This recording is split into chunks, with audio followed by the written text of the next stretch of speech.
नमस्ते दोस्तों, मैं स्वप्निल देशमुख आपका सभी का स्वागत करता हूँ हिंदी के तीसरे वीडियो में। दूसरा जो पार्ट था बूंदे, वो सिलेबस से कम किया हुआ है, इसलिए हम सीधे तौर पर अभी तीसरा पार्ट देख रहे हैं जिसका नाम है योग्य चुनाव। योग्य चुनाव एक कथा है जो सुधा शर्मा ने लिखी हुई है। आपको दिख रहा होगा पेज के नीचे, जिनका नाम है वो लेखिका है।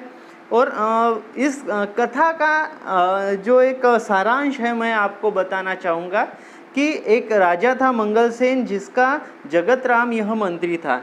लेकिन जगत राम अभी बूढ़े हो चुके हैं और जगत राम ने कहा है राजा को कि मुझे अभी ज़्यादा दिन नौकरी नहीं कर सकता, मैं थक चुका हूँ। आप दूसरा कोई व्यक्ति ढूंढ लीजिए मंत्री के तौर पर, मैं अभी सेवा मुक्त होना चाहता हूँ। लेकिन राजा के सामने ये सवाल है कि जगत राम जो था वो बहुत ही ईमानदार, सेवाभावी और परोपकारी मंत्री था। अभी ऐसा मंत्री फिर से चुनना यह राजा के लिए बहुत कठिन काम था। तो उसकी जिम्मेदारी मंगलसेन जो राजा थे, उन्होंने जगत राम पे ऊपर डाली कि आप ही मुझे आप जैसा कोई परोपकारी ईमानदार व्यक्ति ढूंढ के दो।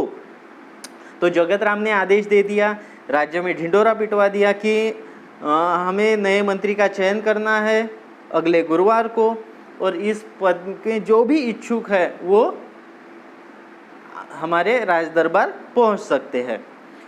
ढिंडोरा पीट गया। अभी जो दिन था, गुरुवार का दिन था, चयन वाला दिन था, और नवयुवक की लंबी लाइनें लग गई थी, यानी सैकड़ों की संख्या में लोग आए थे।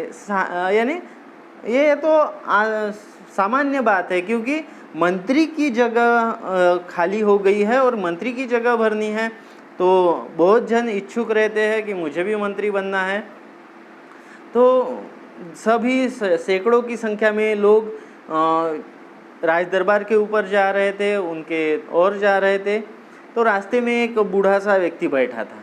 अभी बूढ़ा सा व्यक्ति बैठा है तो उस पर कोई ध्यान नहीं देता, और उस गाड़ी का, उसकी जो गाड़ी थी बैलगाड़ी, उस वृद्ध इंसान की बैलगाड़ी का जो पहिया था वो कीचड़ में फंस गया था। वृद्ध ने कई बार पहिया कीचड़ से निकालने की कोशिश की, लेकिन वो असफल रहा। सामान्य बात है कि वृद्ध आदमी में इतनी ताकत नहीं होती, तो पहिया तो निकलेगा नहीं। फिर उसने अनेक उम्मीदवार जो जा रहे थे उनको भी सहायता उन्होंने किसी ने नहीं की, क्योंकि सबको जल्दी ये थी कि अगर मैं अच्छा बन के जाऊँगा, अच्छी मेरी कपड़े रहेंगे तो राजा थोड़े प्रभावित हो जाएंगे। अगर मैं कीचड़ में उसकी मदद कर दूंगा, मेरे शरीर पर भी कीचड़ के कुछ बूंदे गिर सकती है, और राजा बोलेंगे कि कितना गंदा इंसान है, इसको कैसे मैं मंत्री बनाऊं। तो फिर उस उम्मीदवारों में एक था कर्मवीर, उसका नाम, उम्मीदवार का नाम था कर्मवीर। वो कर्मवीर निर्धन परिवार से था, लेकिन प्रतिभाशाली था। पैसे नहीं थे लेकिन बुद्धिमान था। वो भी तेजी से राज दरबार की ओर जा रहा था। अभी उसी समय उसको यह बूढ़ा दिखा, जिसका बैलगाड़ी का पहिया कीचड़ में धंसा हुआ है। उसने मदद करने की उसकी कोशिश की और उसकी बैलगाड़ी निकाल दिया। अभी उसने कुछ चिंता नहीं की कि मुझे कीचड़ में कपड़े खराब हो जाएंगे वगैरह वगैरह, उसने निकाल दिए, और इसकी वजह से उसे देर हो गई। अभी देर हो गई तो वो भागते दौड़ते दरबार में पहुंच गया। दरबार में पहुंच गया तो सारे उम्मीदवार उसको देख के हंसने लगे, ये गंदा लड़का आ गया, कैसे गंदे कपड़े पहने हैं, सब कीचड़ से भरा हुआ था वो। तभी जो बैलगाड़ी वाला वृद्ध था वो राज दरबार में पहुंचा। सभी आश्चर्य से देखने लगे कि ये कौन आदमी दरबार में घुस रहा है, यानी दिखने में तो कोई ऐसा दिख नहीं रहा, कोई महत्व का व्यक्ति नहीं दिख रहा, कोई भी आ रहा है। लेकिन जब वो राज दरबार में पहुंचे तभी सभी ने उनको पहचान लिया कि ये कोई और नहीं है, ये तो स्वयं मंत्री जगत राम जी है।